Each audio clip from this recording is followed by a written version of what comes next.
Welcome to my YouTube channel. आओ सीखें। जय हिंद साथियों। मेरे यूट्यूब चैनल को लाइक शेयर कमेंट।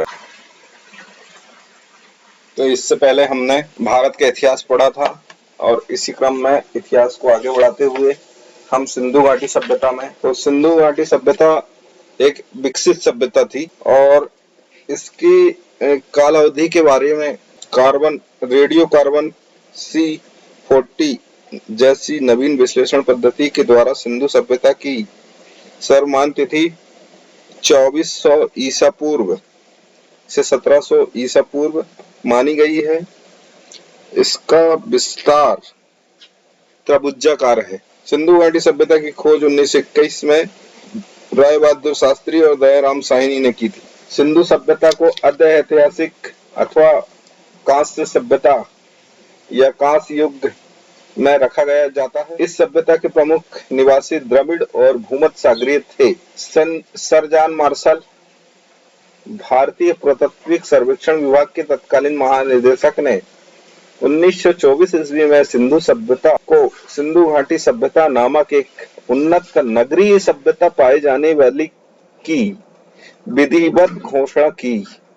सिंधु सभ्यता के सर्वाधिक पश्चिमी पुरातत्व स्थल दमिश्क नदी के किनारे सुत कांगेडोर, पूर्वी पुरस्थल हिंडन नदी के किनारे आलमगीरपुर जिला मेरठ उत्तर प्रदेश, उत्तरी पुरस्थल अखनूर के निकट मांडा और दक्षिणी पुरस्थल गोदावरी नदी के तट पर दायमाबाद जिला अहमदाबाद महाराष्ट्र था। सिंधु सभ्यता या सैंधव सभ्यता नगरी सभ्यता थी। नगर की संज्ञा दी गई है। ये 6 बड़े नगर है: मोहनजोदाड़ो, हड़प्पा, गाड़ीवाला, धौलावीर, राखीगढ़, कालीबंगन। स्वतंत्रता प्राप्ति के पश्चात हड़प्पा संस्कृति के सर्वाधिक स्थल गुजरात में खोजे गए। सिंधु घाटी सभ्यता का सबसे बड़ा स्थल मोहनजोदाड़ो है, जबकि भारत का सबसे बड़ा स्थल राखीगढ़ी घाघरा नदी के किनारे है। हरियाणा के हिसार जिला में स्थित है। इसकी खोज 1963 ईस्वी में सूरज भान ने की थी। लोथल एवं सुतकोदता सिंधु सभ्यता का बंदरगाह था। जुते हुए खेतों और नक्काशीदार ईंटों का प्रयोग का साक्ष्य कालीबंगन से प्राप्त हुआ है। मोहनजोदड़ो से प्राप्त स्नानागार संभवतः सैंधव सभ्यता की सबसे बड़ी इमारत है। इसमें मध्य में स्थित स्नानकुंड 11.88 मीटर लंबा, 7.01 मीटर चौड़ा एवं 2.43 मीटर गहरा है। अग्निकुंड लोथल एवं कालीबंगन से प्राप्त हुए हैं। मोहनजोदाड़ो से प्राप्त एक सील पर 3 प्रमुख देवता पशुपतिनाथ की मूर्ति मिली है। उनके चारों ओर हाथी, गैंडा, चीता एवं भैंसा विराजमान है। मोहनजोदाड़ो से एक नर्तकी एक कांस्य मूर्ति मिली है। हड़प्पा की मोहरों पर सबसे अधिक एक श्रृंगी पशु का अंकन मिलता है। यहाँ से प्राप्त एक आयताकार मुहर में स्त्री के गर्भ से निकलता पौधा दिखाई गया है। मनके के बनाने के लिए कारखाने लोथल एवं चंदूदाड़ो में मिला है। सिंधु सभ्यता की लिपि भावनात्मक भाव चित्रात्मक है। यह लिपि दाईं से बाईं ओर लिखी जाती थी। जब अभिलेख एक से अधिक पंक्ति का होता था तो पहली पंक्ति दाएं से बाएं और दूसरी पंक्ति बाएं से दाएं लिखी जाती थी। लेखन कला की उचित प्रणाली विकसित करने वाली पहली सभ्यता सुमेरियन या सभ्यता थी। सिंधु सभ्यता के लोगों ने घरों और नगरों के विन्यास के लिए ग्रिड पद्धति अपनाई। घरों के दरवाजे और खिड़कियां सड़क की ओर न खुल के पिछवाड़े की ओर खुलते थे। केवल लोथल नगर के घरों के दरवाजे मुख्य सड़क की ओर खुलते थे। सिंधु सभ्यता में मुख्य फसल थी गेहूं और जौ। सैंधववासी मिठास के लिए शहद का प्रयोग करते थे। मिट्टी से बने हल का साक्ष्य बनमाली से मिलता है। रंगपुर एवं लोथल से चावल के दाने मिले हैं, जिनसे धान की खेती होने का प्रमाण मिलता है। चावल के प्रथम साक्ष्य लोथल से सुरकोदता कालीबंगन एवं लोथल से सैंधवकालीन घोड़े के अस्थिर पंजर मिले हैं। तौल की इकाई संभवतः 16 के अनुपात में थी। सैंधव सभ्यता के लोग यातायात के 2 पहिया एवं 4 पहियों वाली बैलगाड़ी या भैंसा गाड़ी का उपयोग करते थे। मेसोपोटामिया के अभिलेखों में वर्णित मेलहू शब्द का अभिप्राय सिंधु सभ्यता से है। संभवतः हड़प्पा संस्कृति का शासक वर्णिक वर्ग के हाथ में था। पिग्गट ने हड़प्पा और मोहनजोदड़ो को एक विस्तृत साम्राज्य की जुड़वा राजधानी कहा है। सिंधु सभ्यता के लोग धरती को उर्वरता की देवी मानकर उसकी पूजा करते थे। वृक्ष पूजा एवं शिव पूजा के प्रचलन के साक्ष्य भी सिंधु सभ्यता से मिलते हैं। स्वास्तिक चिन्ह संभवतः हड़प्पा सभ्यता की देन है। इस चिन्ह से सूर्य उपासना का अनुमान लगाया जाता है। सिंधु घाटी के नगरों में किसी भी मंदिर के अवशेष नहीं मिले हैं। सिंधु सभ्यता में मात्र देवी की उपासना सर्वाधिक प्रचलित थी। पशुओं में कुवड़ वाला सांड इस सभ्यता के लोगों के लिए विशेष पूजनीय था। स्त्री मात्र मूर्तियां, मिट्टी की मूर्तियां अधिक मिलने से ऐसा अनुमान लगाया जाता है कि सैंधव समाज मात्र सत्तात्मक था। सैंधववासी सूती एवं ऊनी वस्त्रों का प्रयोग करते थे।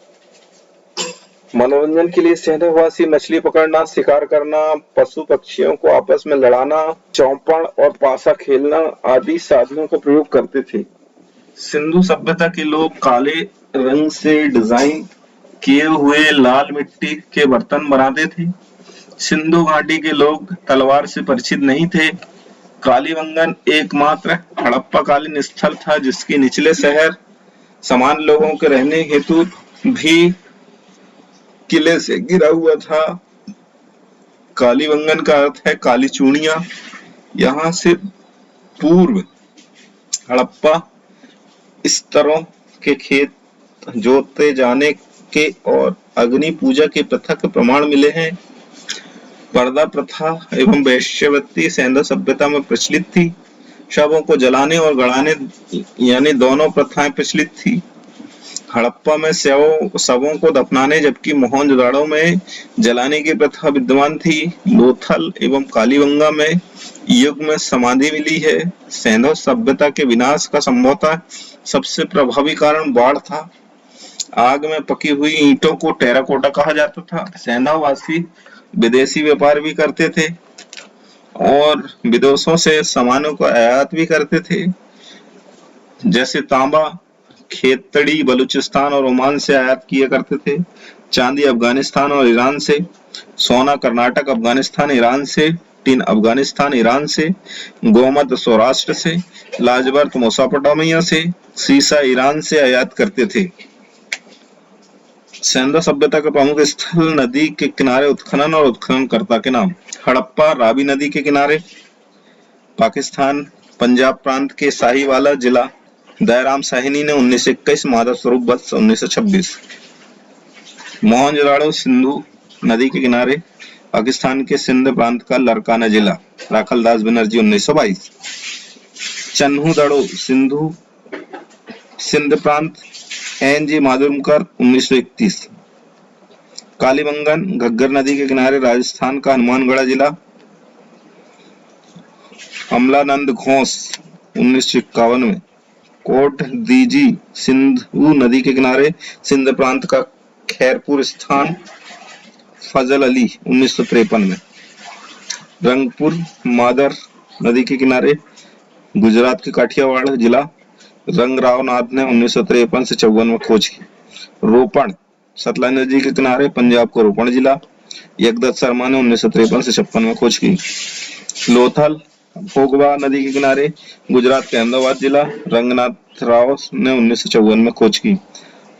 आलमगीरपुर हिडन नदी के किनारे, उत्तर प्रदेश का मेरठ जिला। यगदत्त शर्मा ने 1958 में खोज की। सुतकांगेडोर दशक नदी के किनारे, पाकिस्तान के मरकान में समुद्र तट के निकट। आरएल स्टाइन ने 1927 में खोज की। बनमाली रंगोई नदी के किनारे, हरियाणा का हिसार जिला। रविंद्र सिंह बिष्ट ने 1974 में खोज की। धोलावीरा लूनी नदी के किनारे, गुजरात के कच्छ जिला। जेपी जोशी 1967, रविंद्र सिंह बिष्ट 1990 में इसने खोज की। फिर सुतकाहा सादिकोर दक्षिण बलूचिस्तान जॉर्ज डेल्टन 1962 में खोज की। अब इसी के साथ सिंधु घाटी सभ्यता के बाद वैदिक सभ्यता का विकास हुआ। सिंधु सभ्यता के विनाश के पश्चात वैदिक सभ्यता का उदय हुआ। वैदिक सभ्यता को दो भागों में बांटा जाता है, ऋग्वैदिक काल और उत्तर वैदिक काल।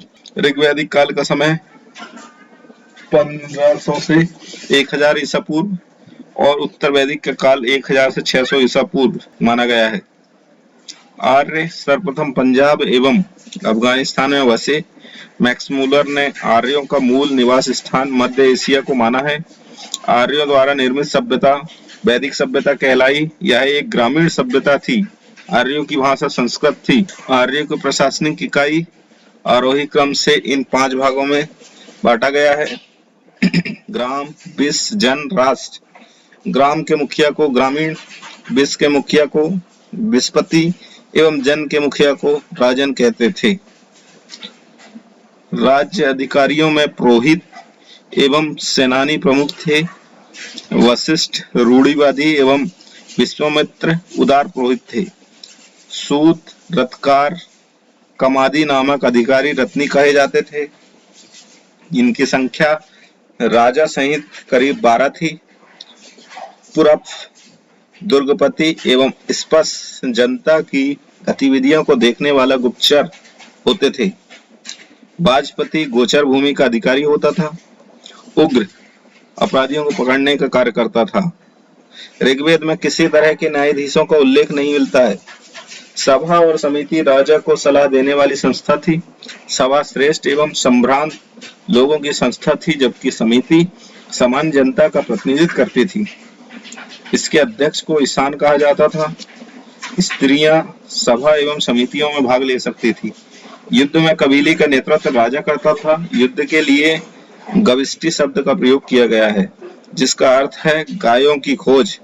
10 राज्य युद्ध का उल्लेख ऋग्वेद के 7वें मंडल में है।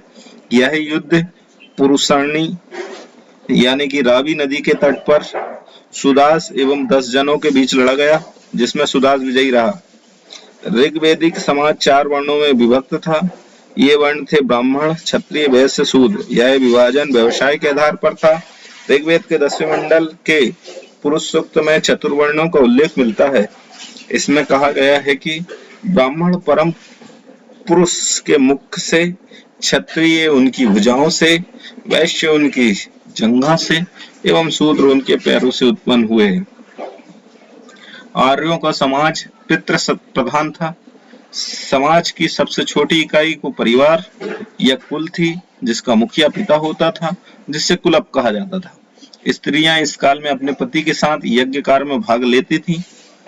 बाल विवाह एवं पर्दा प्रथा का प्रचलन नहीं था। विधवा अपने मृतक पति के छोटे भाई यानी देवर से विवाह कर सकती थी।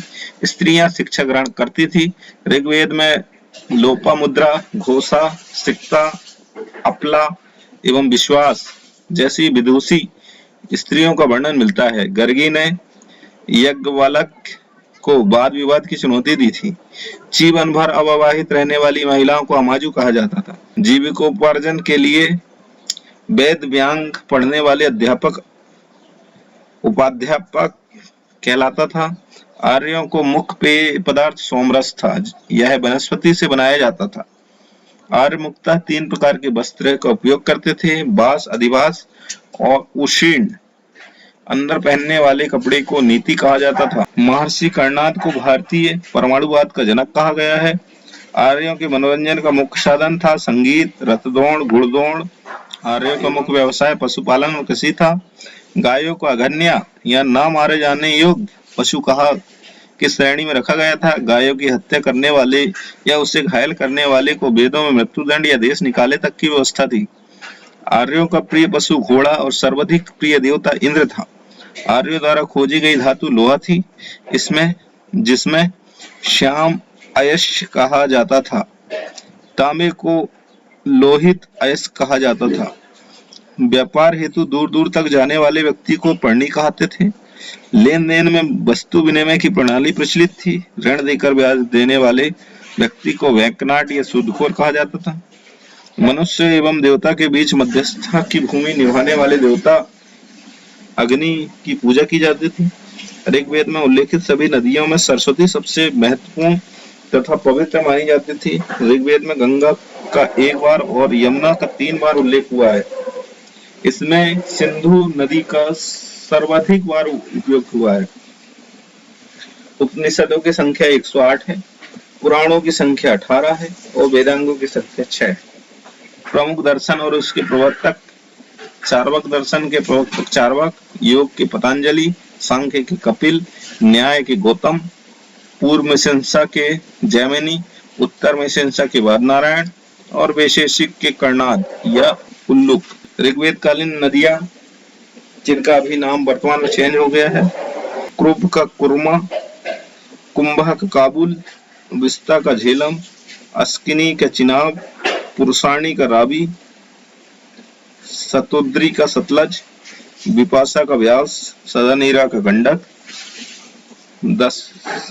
दशाद्री का गंगर, गोमती का गोमल, सुवस्तु का स्वात। इसके बाद जो है उत्तर वैदिक काल लग गया। इसका समय 1000 से 600 ईसा पूर्व माना गया है। उत्तर वैदिक काल में इंद्र के स्थान पर प्रजापति सर्वाधिक प्रिय देवता हो गए थे। विष्णु के 3 पगों की कल्पना का विकास उत्तर वैदिक काल में ही हुआ था। ऋग्वैदिक कालीन प्रमुख देवता: इंद्र युद्ध के नेता एवं वर्षा का देवता माना जाता था। अग्नि देवता एवं मनुष्य के बीच मध्यस्थता। वरुण पृथ्वी एवं सूर्य के निर्माता। समुद्र का देवता, विश्व के नियामक एवं शासक, सत्य का प्रतीक, ऋतु परिवर्तन एवं दिन रात करता। घो आकाश का देवता, सबसे प्राचीन है ये। सोम वनस्पति देवता। उषा प्रगति एवं उत्थान का देवता। अश्विन विपत्तियों को हरने वाला देवता। पूषण पशुओं का देवता। विष्णु विश्व के संरक्षक एवं पालन करता। मारुत आंधी तूफान का देवता। उत्तर वैदिक काल में राजा के राजाभिषेक के समय राजसूय यज्ञ का अनुष्ठान किया जाता था। उत्तर वैदिक काल में वर्ण व्यवस्था की वजह जन्म के आधार पर निर्धारित होने लगे थे। उत्तर वैदिक काल में हल को सिरा और हल रेखा को सीता कहा जाता था। उत्तर वैदिक काल में निष्क एवं शतमान मुद्रा की इकाई थी, लेकिन इस काल में किसी खास भार, आकृति या मूल्य के सिक्के के चलन के कोई प्रमाण नहीं मिलते। सांख्य दर्शन भारत के सभी दर्शनों में सबसे प्राचीन है। इसके अनुसार मूल तत्व 25 है। इसमें प्रकृति पहला तत्व है।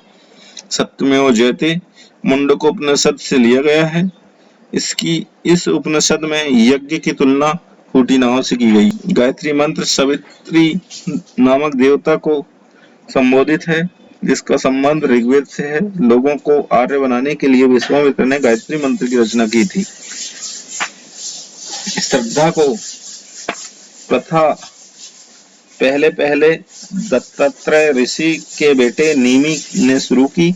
उत्तर वैदिक काल में कौशाम्बी नगर में प्रथम बार पक्की ईंटों का प्रयोग किया गया।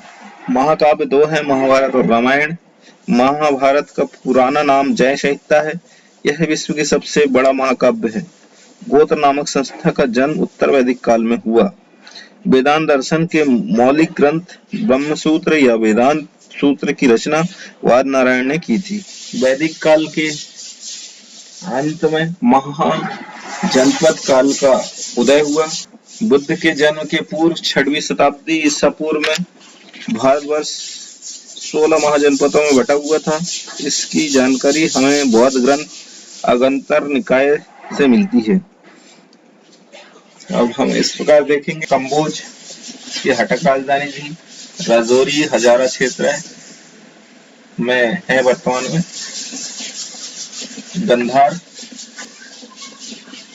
गंधार की राजधानी तक्षशिला थी। पेशावर पाकिस्तान। कुरु की राजधानी इंद्रप्रस्थ है। आधुनिक क्षेत्र दिल्ली। सूरसेन की राजधानी मथुरा उत्तर प्रदेश। फिर मत्स्य देश की राजधानी विराटनगर, जयपुर, अलवर, चेदी चेदी की राजधानी शक्तिमती बुंदेलखंड। फिर अवंतिका की राजधानी उज्जैनी। महिष्मती मालवा मध्य प्रदेश। पंचाल की राजधानी पंचाल। कंपाला बरेली बुदाई उत्तर प्रदेश। फिर मल्ल देश की राजधानी मल्ल की राजधानी कुशावती देवरिया उत्तर प्रदेश। मल्ल के बाद है कौशल देश की राजधानी श्रीवस्ती फैजाबाद उत्तर प्रदेश। फिर भज्जी की राजधानी विदया वैशाली या मिथिला उत्तर प्रदेश मुजफ्फरनगर। फिर काशी की राजधानी वाराणसी उत्तर प्रदेश। मगध की राजधानी गृहब्रज और राजगृह पटना गया बिहार। अंग देश की राजधानी चंपा भागलपुर मुंगेर बिहार। अस्मक देश की राजधानी पोटली गोदावरी के आसपास का क्षेत्र। अस्मक एकमात्र दक्षिण भारत का जनपद था। धन्यवाद।